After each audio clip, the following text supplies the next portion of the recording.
Hello dear students, कैसे हैं आप सभी। आशा करती हूँ आप सब ठीक होंगे, स्वस्थ होंगे, अच्छे होंगे। आईसीटी वर्चुअल क्लासरूम देहरादून में आप सभी का स्वागत करती हूँ। मेरा नाम समता है और बच्चों, क्लास 12th में हम लोग ह्यूमन हेल्थ एंड डिजीज इस चैप्टर से रिलेटेड क्वेश्चन आंसर्स कर रहे हैं, जिसमें स्क्रीन में आपको बहुत सारे क्वेश्चन आंसर मैं करवा चुकी हूँ पिछले कुछ सेशन में। आज हम शुरुआत करेंगे एचआईवी यानी कि एड्स वाले वायरस का किस तरह से रेप्लिकेशन होता है ह्यूमन बॉडी में। चलेंगे स्मार्ट बोर्ड की तरफ और उस क्वेश्चन को समझते हुए आगे बढ़ेंगे। Study the diagram showing replication of HIV in humans and answer the following questions accordingly. पहले इस डायग्राम को बहुत अच्छी तरह से आपको स्टडी करना है, ठीक है, जिसमें ये किस चीज का डायग्राम है, रेप्लिकेशन ऑफ एचआईवी, यानी कि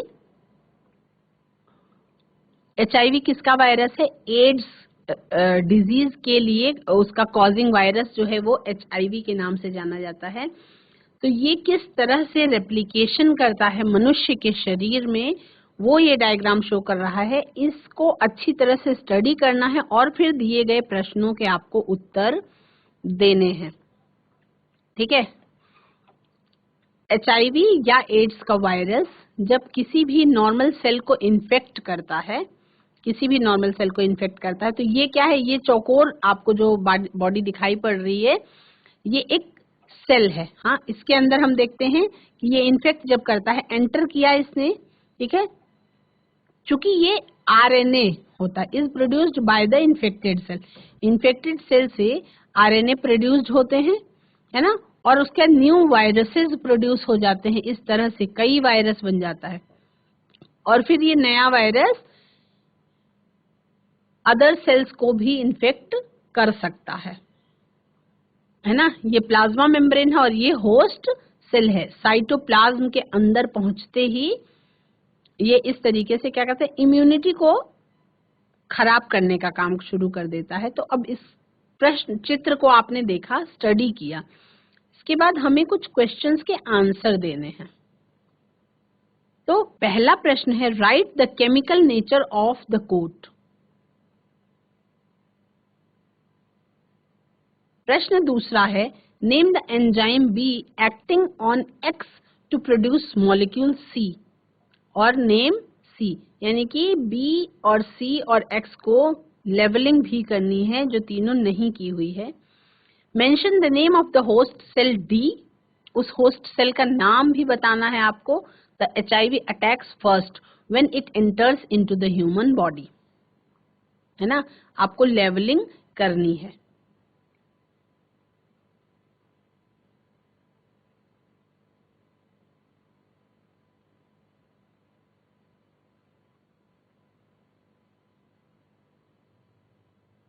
और चौथा पार्ट है कि name the two different cells the new viruses E subsequently attack.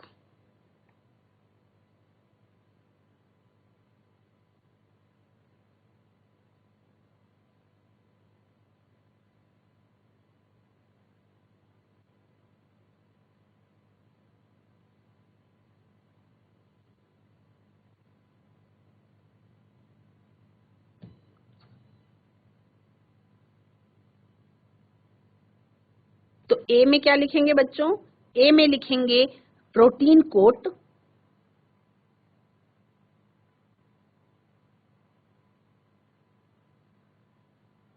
ए में प्रोटीन कोट। बी में लिखेंगे रिवर्स ट्रांसक्रिप्टेज,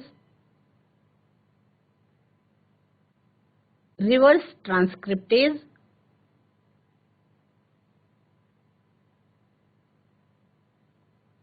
सी मैक्रोफेज, सी वायरल डीएनए।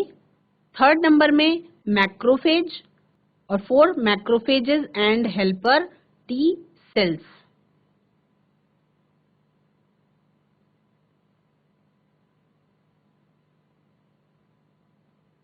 ना। अब हम फिर उस डायग्राम की तरफ आते हैं और इस डायग्राम में आप देखिए, यहाँ पे ए में क्या लिखना है, किसी भी वायरस का जो आउटर कोट होता है वो क्या होता है,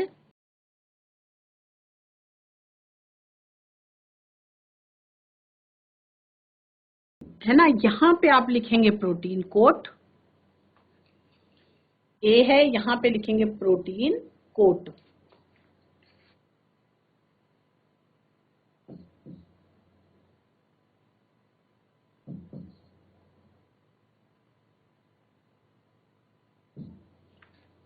ठीक है,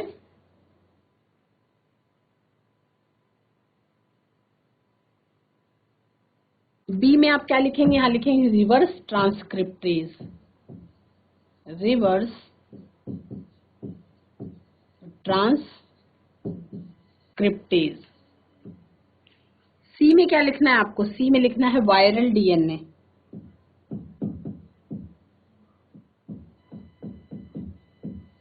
ठीक है, अब बच्चों डी में आपको क्या लिखना है, डी है आपका मैक्रोफेज।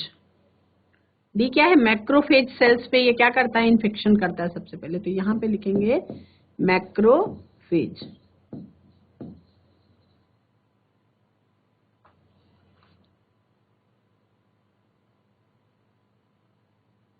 और ये कंप्लीट हो गया आपका।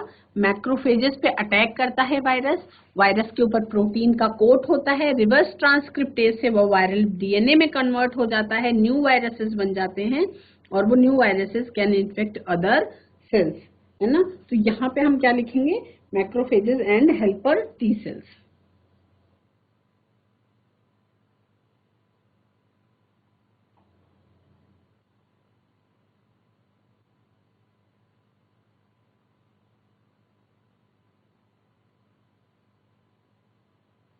केवल सबसे पहले ये डायग्राम ही बनाएंगे आप लोग, है ना, और उसके बाद लिखेंगे।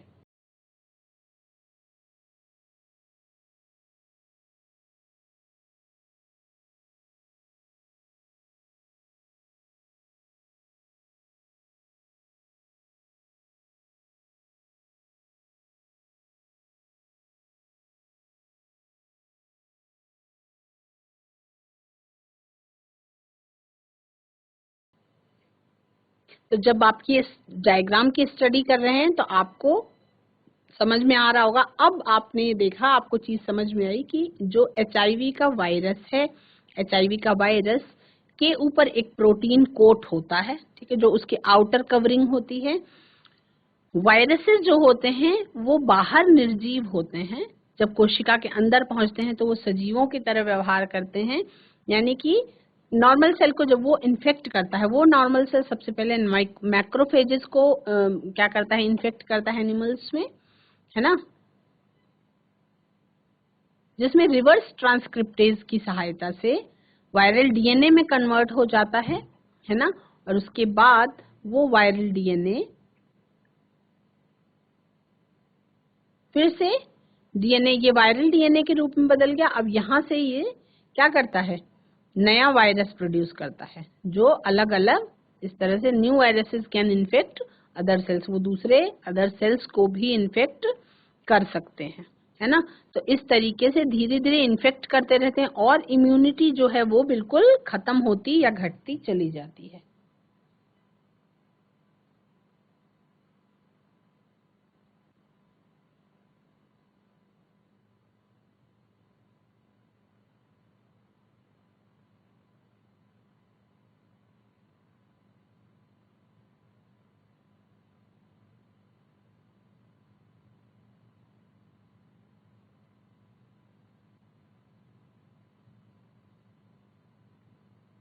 नेक्स्ट क्वेश्चन देखेंगे बच्चों, पर ये डायग्राम आपको बनाना है और इसको इसी तरह से लेवलिंग करनी है। मैं आपको थोड़ा टाइम दे देती हूँ, आप इस डायग्राम को बना लीजिए और इसकी लेवलिंग भी कर लीजिए।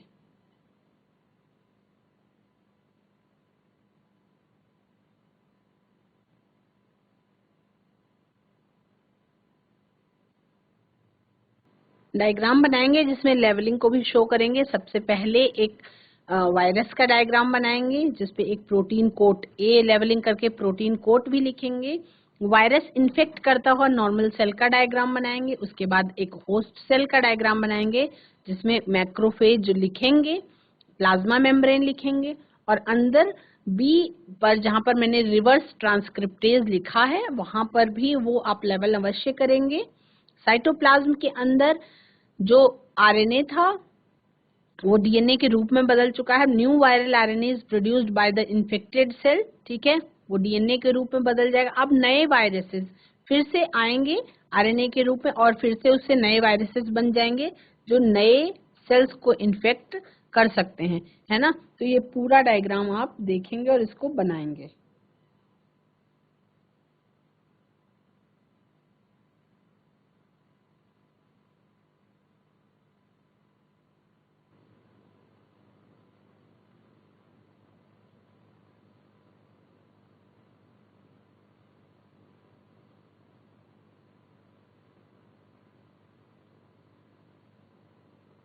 आई होप कि आपने डायग्राम समझ लिया होगा और समझ करके आपने इसको बना लिया होगा, लेवलिंग कर ली होगी। अब हम नेक्स्ट क्वेश्चन देखेंगे बच्चों। नेक्स्ट क्वेश्चन है, इसमें आपको ए, बी और सी को आइडेंटिफाई करना है। आप डायग्राम को देख रहे हैं जिसमें एक आपको एंटीबॉडी का डायग्राम दिखाया गया है। Identify A, B and C in the schematic diagram of an antibody given above and answer the questions. Number 1 क्या है, आपको ए, बी और सी का सबसे पहले तो लेवलिंग करना है और उसके बाद आपको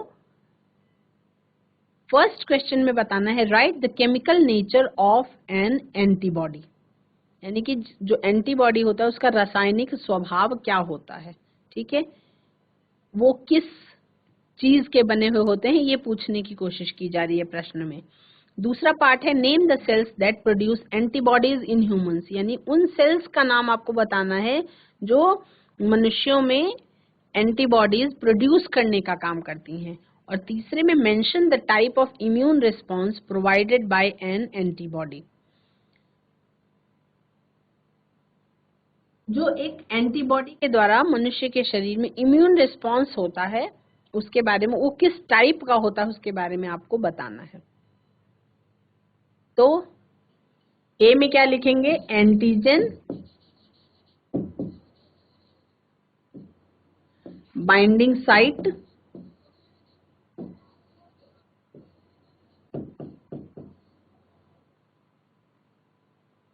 बी क्या है, बी है आपका लाइट चेन,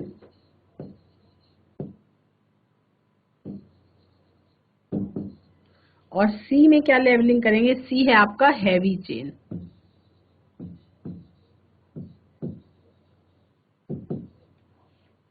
ठीक है, अब इसमें पहले क्वेश्चन का आंसर है, पहले इस डायग्राम को बना लेंगे और इस लेवलिंग को भी कर लेंगे।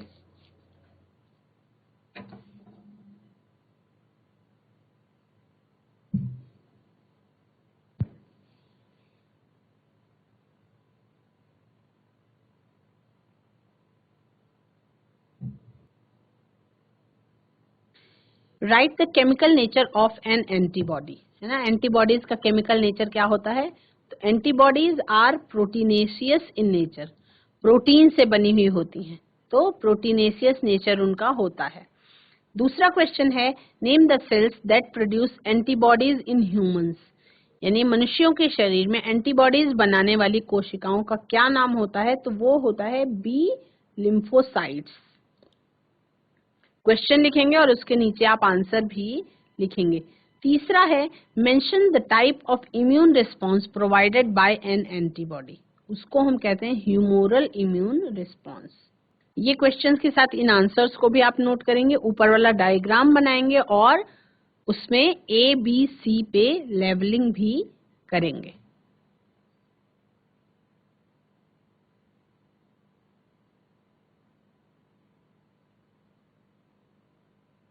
नेक्स्ट क्वेश्चन देखेंगे बच्चों।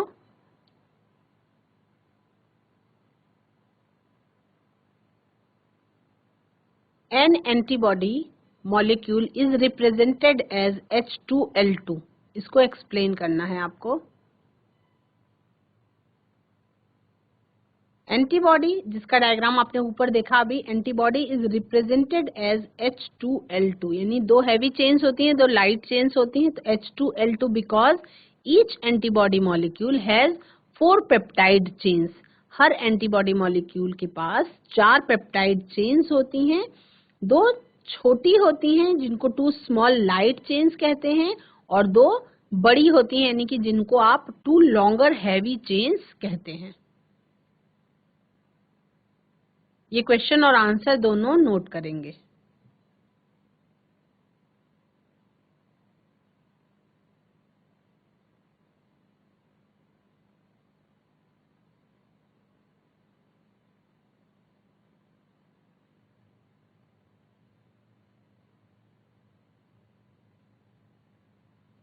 क्वेश्चन देखेंगे बच्चों। Mention the name of the causal organism, symptoms and the mode of transmission of the disease amoebiasis. Amoebiasis के कॉज करने वाले ऑर्गेनिज्म का नाम बताना है आपको, कौन से लक्षण होते हैं वो बताना है, और किस तरीके से इसका ट्रांसमिशन हो जाता है इस डिजीज का वो आपको बताना है। तो आंसर में लिखेंगे कॉजल ऑर्गेनिज्म ऑफ एमीबियासिस, यानी अमीबियासिस जिसको अमीबिक डिसेंट्री भी कहते हैं, उसको फैलाने वाले रोग कारक का नाम है एंटामीबा हिस्टोलिटिका। क्या नाम है? Entamoeba histolytica. सिम्टम्स उसके क्या हैं, लक्षण क्या हैं? लक्षण है सिम्टम्स आर कॉन्स्टिपेशन यानी कि कब्ज, एब्डोमिनल पेन यानी पेट में दर्द होना, एंड क्रैम्प्स ऐंठन के साथ पेट में दर्द होना, stool with excess mucus and blood clots, excess mucus के साथ स्टूल का आना और साथ में ब्लड क्लॉट्स का भी आना, है ना। मोड ऑफ ट्रांसमिशन में क्या है? मोड ऑफ ट्रांसमिशन है is through contaminated food and water. यदि खाने और पीने की वस्तुएं जो कंटामिनेट हों, जो प्रदूषित हों, उससे ये ट्रांसमिशन होता है और अमीबियासिस उससे हो सकता है।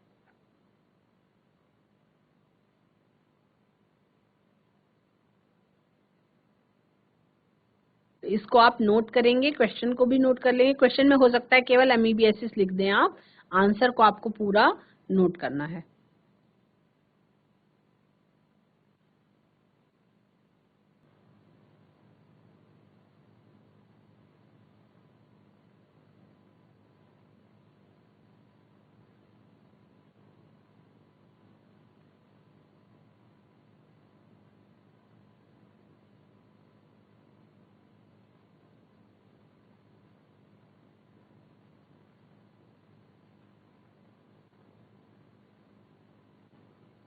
नेक्स्ट क्वेश्चन देखेंगे बच्चों। आई होप कि आपने इसको नोट कर लिया होगा। नेक्स्ट क्वेश्चन देखेंगे, ये इंपॉर्टेंट क्वेश्चन भी है। All human beings have cellular oncogenes but only few suffer from cancer disease, give reason. थोड़ा सा इंपॉर्टेंट और ट्रिकी क्वेश्चन है। क्वेश्चन ये पूछा जा रहा है कि यदि सभी मनुष्यों में कोशिकीय ऑन्कोजीन्स प्रेजेंट होते हैं तो केवल कुछ ही व्यक्तियों को कैंसर डिजीज क्यों होती है। जब कहने का मतलब ये है, क्वेश्चन ये पूछा जा रहा है कि यदि सबके शरीर में ऑन्कोजीन्स प्रेजेंट हैं तो केवल कुछ ही लोगों में कैंसर का रोग क्यों होता है, सबको क्यों नहीं होता, इसका कारण आपको बताना है। ये पहला पार्ट। क्वेश्चन का दूसरा पार्ट क्या पूछा जा रहा है, how is a malignant tumour different from a benign tumour. Tumours के बारे में आप सभी जानते हैं, क्लास 12th में हैं तो बहुत ज्यादा डीप में जाने की इसकी जरूरत नहीं है कि ट्यूमर्स क्या होते हैं। आप सबको पता है कि कोई भी गांठ जो शरीर में अननेसेसरी आपको दिखाई पड़ने लगे वो ट्यूमर का रूप ले सकती है, थोड़ा सा बड़ी होने लगे। ट्यूमर का मतलब ऐसी कोई गांठ जिसकी साइज में बढ़ंत हो रही हो, वो ट्यूमर कहलाएगा। ठीक है, ट्यूमर जिसका साइज चेंज होता रहता है ना, और अगर साइज नहीं चेंज हो रहा तो वो केवल गांठ कहलाएगी। तो ट्यूमर किस तरह से मैलिग्नेंट ट्यूमर होता है जो बिनाइन ट्यूमर से डिफरेंट होता है ना। तो इसके लिए सबसे पहले फर्स्ट पार्ट का आंसर हम समझेंगे। All cells have cellular oncogenes और प्रोटो ऑन्कोजीन। सभी सेल्स में सेलुलर ऑन्कोजीन्स प्रेजेंट होते हैं या प्रोटो ऑन्कोजीन्स प्रेजेंट होते हैं, विच code for certain growth factors, जो कुछ सर्टेन ग्रोथ फैक्टर से जिनका कोडिंग होता है अंडर सर्टेन कंडीशंस, कुछ सर्टेन परिस्थितियों में दे गेट एक्टिवेटेड, वो एक्टिवेट हो जाते हैं, है ना, and lead to oncogenic transformation causing cancer, यानी कि पहली बात तो ये समझने की बात है कि किसी भी व्यक्ति को कैंसर हो सकता है ना। कौन सी परिस्थितियां उस कैंसरस सेल्स को ट्रिगर करेंगी, ये उन परिस्थितियों पे डिपेंड करता है। यानी कि जब हर मनुष्य के शरीर में ऑन्कोजीन्स प्रेजेंट हैं या प्रोटो ऑन्कोजीन प्रेजेंट है, तो ऐसी कंडीशंस ना लाई जाएं जिससे इस तरीके का ऑन्कोजेनिक ट्रांसफॉर्मेशन एक्टिवेट हो जाए और कैंसर डेवलप हो, है ना। तो इसलिए ये ट्रांसफॉर्मेशन कैसे हो सकते हैं, आपके शारीरिक तौर पे, भौतिक तौर पे भी हो सकते हैं, रासायनिक तौर पे हो सकते हैं, या बायोलॉजिकल फैक्टर्स भी हो सकते हैं जिसके कारण ऑन्कोजीन्स एक्टिव हो जाए और ऑन्कोजेनिक ट्रांसफॉर्मेशन हो जिससे कैंसर बने। तो ये जो फैक्टर्स हैं वो क्या कहलाते हैं, ये कार्सिनोजेंस कहलाते हैं। क्या कहलाते हैं, कार्सिनोजेंस कहलाते हैं।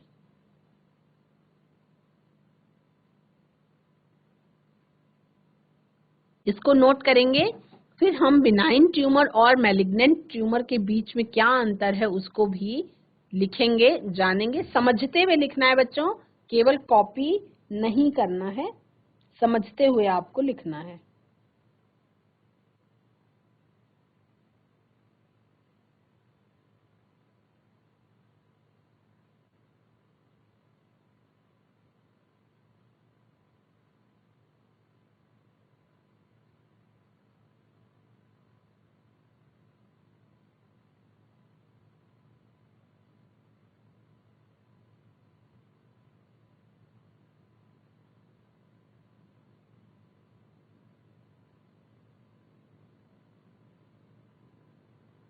फर्स्ट पार्ट आपको समझ में आ गया, सेकेंड पार्ट की हम बात करेंगे।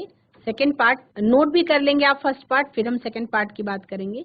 सेकेंड पार्ट में आपको बिनाइन ट्यूमर और मैलिग्नेंट ट्यूमर की बात की जा रही है। देखिए, जनरल तौर पे, सामान्य तौर पे यदि हम बात करें तो ऐसा ट्यूमर जिनके अंदर कैंसरस सेल्स डेवलप यानी कि एक्टिव नहीं है, वो बिनाइन कहलाते हैं। और जो ऐसे सेल्स होते हैं जिनके अंदर कैंसरस सेल्स एक्टिव हो चुकी हैं और जो दूसरे सेल्स को इन्फेक्ट कर रही हैं, वो मैलिग्नेंट ट्यूमर कहलाती है। ये सामान्य भाषा में बात हो गई। अब इसको आप साथ साथ फटाफट नोट डाउन कर लेंगे। बिनाइन ट्यूमर में लिखेंगे, these tumours remain limited to their original location, यानी कि जो उनकी जगह है, जिस जगह पे वो निकलेगा वो वहीं पे आपको मिलेगा, अपनी ओरिजिनल जगह पे ही आपको दिखाई पड़ेगा। लेकिन मैलिग्नेंट ट्यूमर का क्या है, these tumors have neoplastic cells which separate and move to other sides, यानी कि मैलिग्नेंट ट्यूमर जो है वो उससे कुछ नियोप्लास्टिक सेल्स निकलती हैं और सेपरेट होकर के अलग जगह पे भी मूव कर जाती हैं, यानी कि दूसरा नया ट्यूमर भी बनने लग जाता है। और बिनाइन ट्यूमर में लिखा है these cause less damage to the body, ये शरीर को बहुत कम नुकसान पहुंचाती है। लेकिन malignant tumour these cause more damage to the body.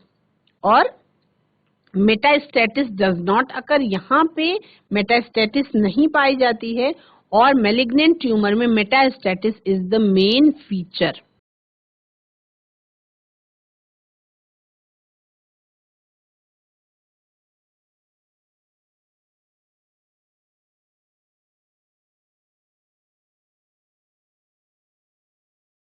बच्चों, आज की क्लास में human health and disease chapter से रिलेटेड आपने काफी क्वेश्चन आंसर्स किए।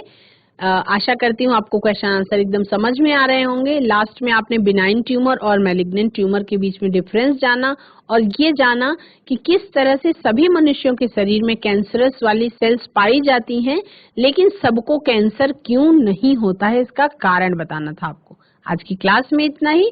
आशा करती हूँ कि जो भी स्क्रीन पे आपको दिखाई पड़ रहा है मैंने अच्छी तरह से समझाया, उसको आप अपनी कॉपी में नोट कर चुके होंगे। That's all for today. Have a nice day. Take care.